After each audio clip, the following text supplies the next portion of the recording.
तेरी बीबी आने वाली है कि अभी भी कोई बहाना बनाना है? क्या आई, तू इतना नेगेटिव क्यों सोचती है?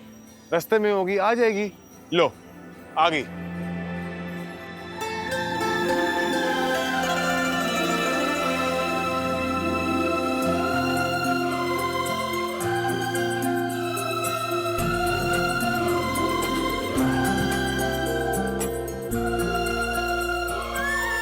तो भाई क्या ही झाड़ा, वो ऐसी लंगड़ाते क्यों चल रही है?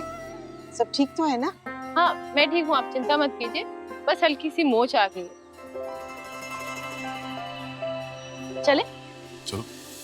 राम, क्या हुआ? ऐसे नहीं जा सकते ऊपर। क्यों? हेलीकॉप्टर बुलाया क्या? सत्या, तुझे अपनी बीबी को गोद में उठाकर ऊपर ले जाना होगा। क्या? क्यों? कैसे, ये भी पूछ ले। अरे गाढ़व, इस मंदिर की यही मान्यता है कि जो भी नवविवाहित जोड़ा आता है ना, तो कुलदेवी के आशीर्वाद लेने तो पति को अपनी पत्नी को गोद में उठाकर लेके जाना पड़ता है। और ऐसा मानना है जो भी जोड़ियां ऐसे जितनी भी सीढ़ियां चढ़ती है ना, उनका साथ उतने ही बरसों तक होता है। तो अब देख ले कितनी सीढ़ियां हैं, उससे हो पाएगा? सही को गोद में उठा के चल पाएगा तू?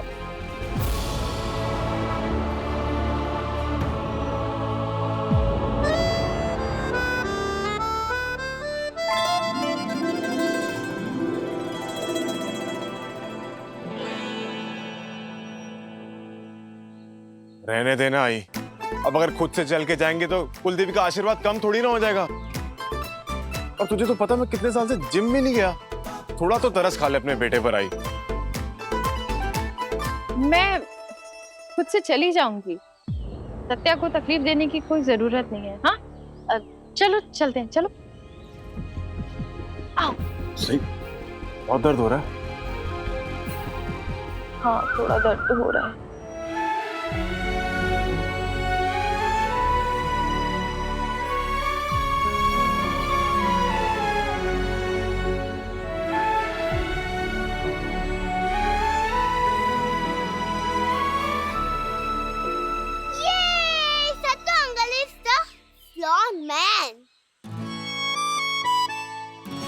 अभी तो बोल रहा था कि जरूरत क्या है, और अब गोद में उठा लिया। अब आई, अब तू कह रही थी ना कि मान्यता है मंदिर की, तो मैंने और सही ने सोचा कि तेरा दिल क्यों तोड़े। अच्छा, है ना सही? आप लोग एक काम कीजिए, आप लोग चलिए, हम पीछे आते हैं। वही नहीं, चला।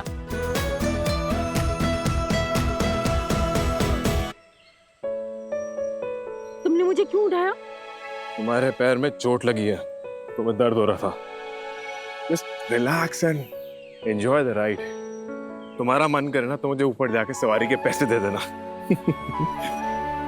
ज्यादा अनकंफर्टेबल होने की जरूरत नहीं है। एक छोटी सी रस्म ही तो निभानी है, ज्यादा कुछ बदलेगा नहीं। हम तब भी दोस्ती रहने वाले हैं।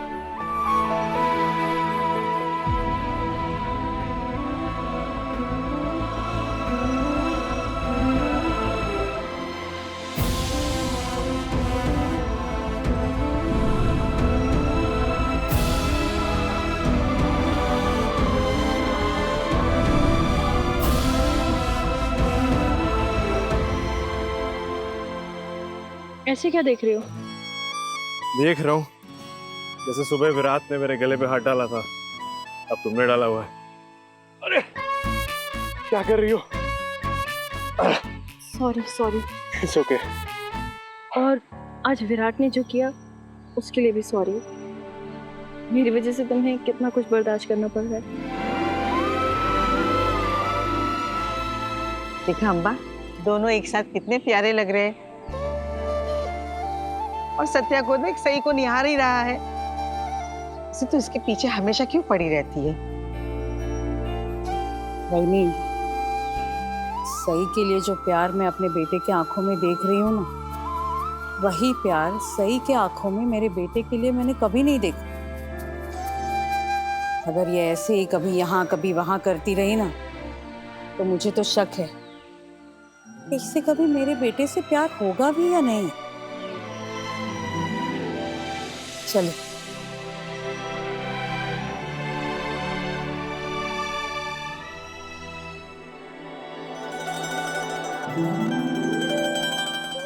मेरी हैप्पी फर्स्ट आ गई।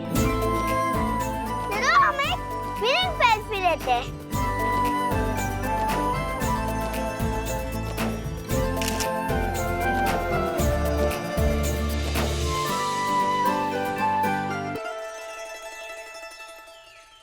लीजिए मैडम, आ गई आपकी मंजिल। प्लीज 5 स्टार रेटिंग जरूर दीजिएगा। अरे वाह, अब तो जिंदगी भर का साथ हो गया। सही बेचारी अब हमेशा के लिए फंस गई।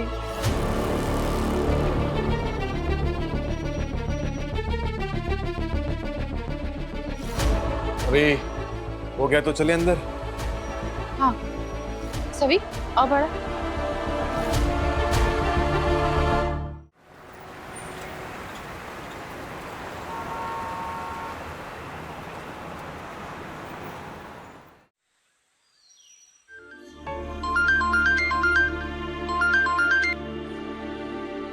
हाँ महाडिक साहब, बोला।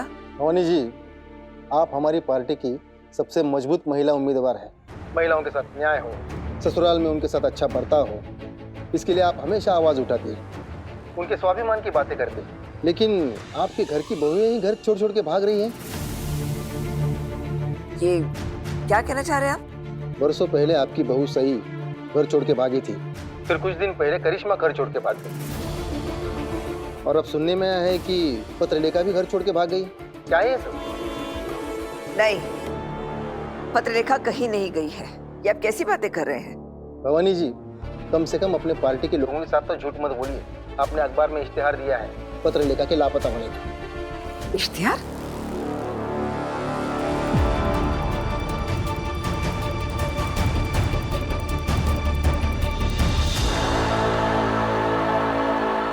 पत्रलेखा, तुम जहां कहीं भी हो, घर वापस आ जाओ।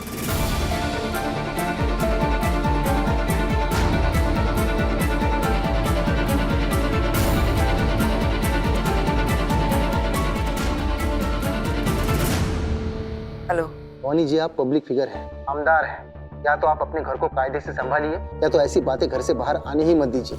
असली नेता वो नहीं होता जो गलत काम नहीं करता। असली नेता वो होता है जिसके गलत काम पकड़े नहीं जाते। अगर ऐसे ही चलता रहा तो आपका राजनीतिक करियर खत्म समझिए। ये सब सही नहीं किया है।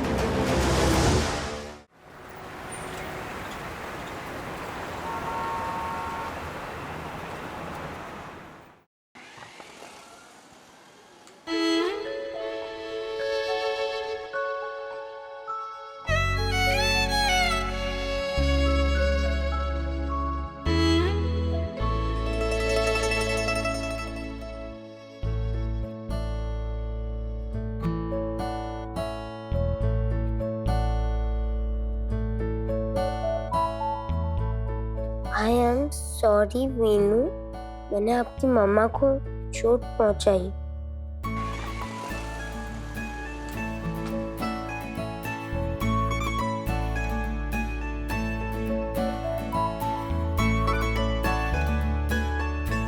आई एम सॉरी कि मेरे वजह से आपकी मम्मा यहाँ से चली गई।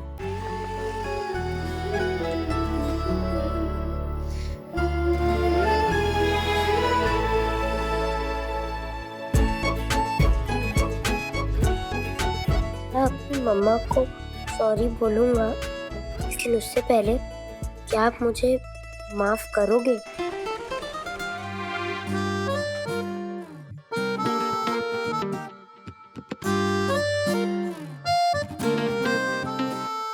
सॉरी बड़ा।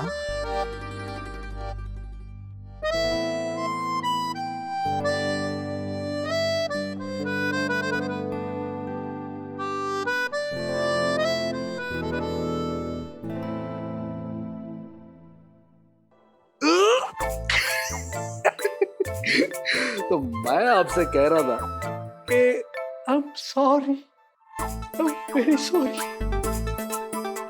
मैं आपके हर एक पनिशमेंट के लिए तैयार हूं। आपको तो मैं उठक बैठक कर सकता हूं। कान पकड़ के कर सकता हूं। नहीं,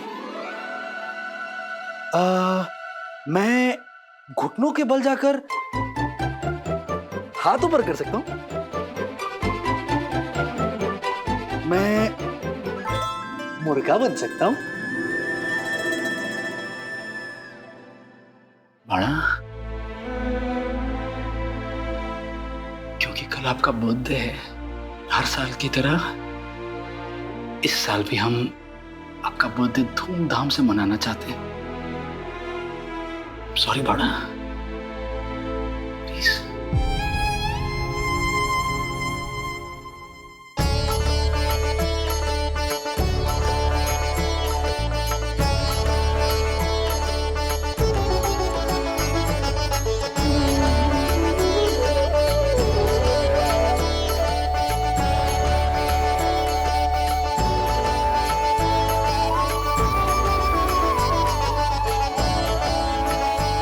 बोलो अम्बे मात की।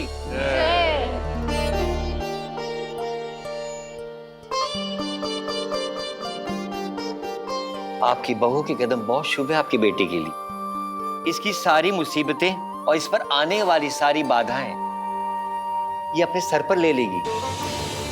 बहुत ही सौभाग्य से बनी है ये जोड़ी। आपकी बेटे की जिंदगी बहुत खुशहाल हो, इनके लिए इस शादी से शुभ और कुछ नहीं हो सकता।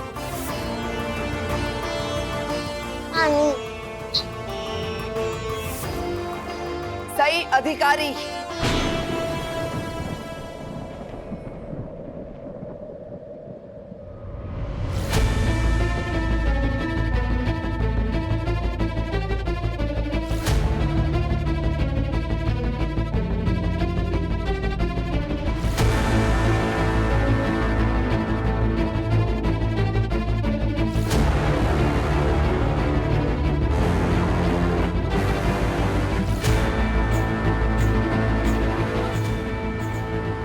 आप यहाँ क्या कर रही हैं?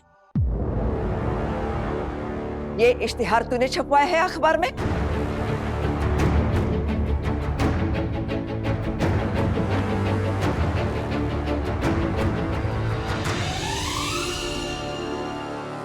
हाँ, मैंने छपवाया है। क्यों? तू कौन होती है ऐसा करने वाली? किसने तुझे अधिकार दिया है पत्र लेखा की गुमशुदगी का इश्तिहार अखबार में छपवाने का? ये आप मुझसे पूछ रही हैं कि मैंने ऐसा क्यों किया है? क्या आपने वीनू की हालत नहीं देखी? मुझे अपने पोते की फिक्र तुझसे ज्यादा है, इसलिए मुझे ज्ञान मत दे, समझ ला। अरे मेरे घर की बहू चली गई है ना, तो मैं ढूंढूंगी उसे। मेरा भतीजा ढूंढेगा जो नागपुर का डीसीपी है। तू कौन होती है ऐसा करने वाली? किसने तुझे हक दिया है?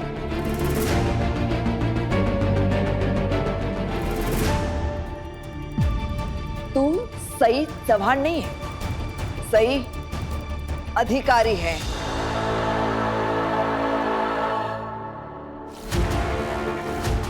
तेरा अब हमसे कोई नाता नहीं है, इसलिए बेहतर होगा कि मेरे परिवार के मामले में तू टांग ना अड़ाए। हाँ, मेरा आपके परिवार में किसी से कोई नाता नहीं है, लेकिन मेरा मेरे बेटे से तो नाता है ना। माँ हूं मैं वीनू की, अपने बेटे को तकलीफ में नहीं देख सकती। ये जो इश्तिहार मैंने छपवाया है ना, ये न आपके लिए छपवाया है न विराट के लिए छपवाया है। ये इश्तिहार मैंने अपने बेटे के लिए छपवाया है। लेखा के चले जाने से वीनू परेशान, वो तकलीफ में, उसकी पुरानी बीमारी बढ़ती जा रही है, वो कमजोर होता जा रहा है। ऐसे में मुझे मेरे बेटे की खुशी के लिए जो सही लगा वो मैंने किया। और हाँ, आपकी या किसी भी और की धमकी से मैं डरने वाली नहीं हूँ। मस्त मस्त, ये सब तूने वीनू की तकलीफ कम करने के लिए किया है? पहले खुद ही चिंगारी लगाओ, फिर पानी की बाल्टी लेकर चिल्लाओ, आग लग गई, आग लग गई। अरे सारे फसाद की जड़ तू है। आज वीनू की जो भी हालत है ना, उसकी सबसे बड़ी वजह तू और तेरी ये हरकतें हैं। तूने ना सिर्फ विराट को धोखा दिया है, बल्कि वीनू के साथ भी बहुत नाइंसाफी की है। उसकी तकलीफ का बीज तूने ही बोया है दूसरी शादी करके।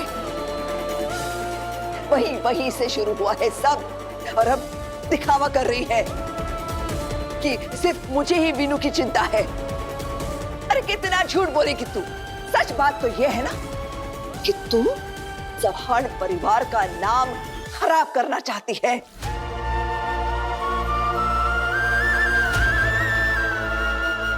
और मैं अच्छे से जानती हूं कि ये सब तू किसके इशारों पर कर रही है। ये जो औरत है ना, 35 साल पहले ये मेरे खानदान के मुंह पर कालिक पोतकर भाग गई थी। उतने से इसका दिल नहीं भरा जो आज तुझसे ये सब हरकतें करवा रही है। इसी के कहने पर तू सब कर रही है ना? बोल, सही कह रही है ना मैं? मिसेस भवानी चौहान,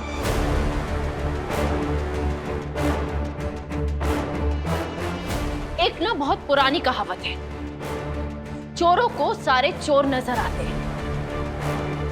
आपने ना अपनी सारी जिंदगी दूसरों के खिलाफ चालें चली हैं।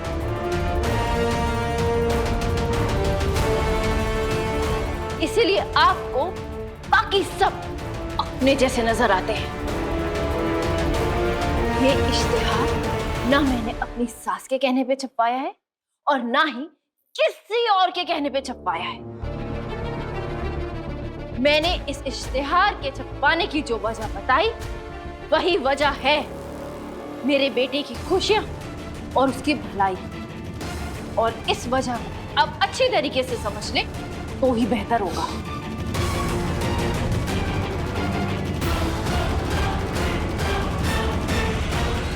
एक बात तू भी अच्छे से समझ ले, अगर आइंदा तूने चौहान परिवार का नाम खराब करने की कोशिश भी की तो तू भी नहीं जानती कि भवानी चौहान किस हद तक जा सकती है।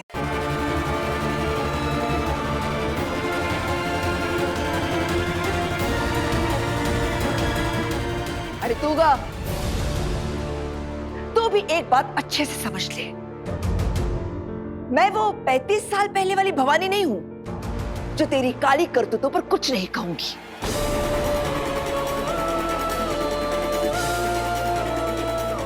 आज ये भवानी उम्र, ताकत, रुतबे और ओहदे से कई गुना बड़ी हो गई है। कोई अपने सबसे बुरे ख्वाब में भी मुझसे उलझना नहीं चाहेगा। यकीन नहीं हो रहा तो पूछ अपनी बहू से।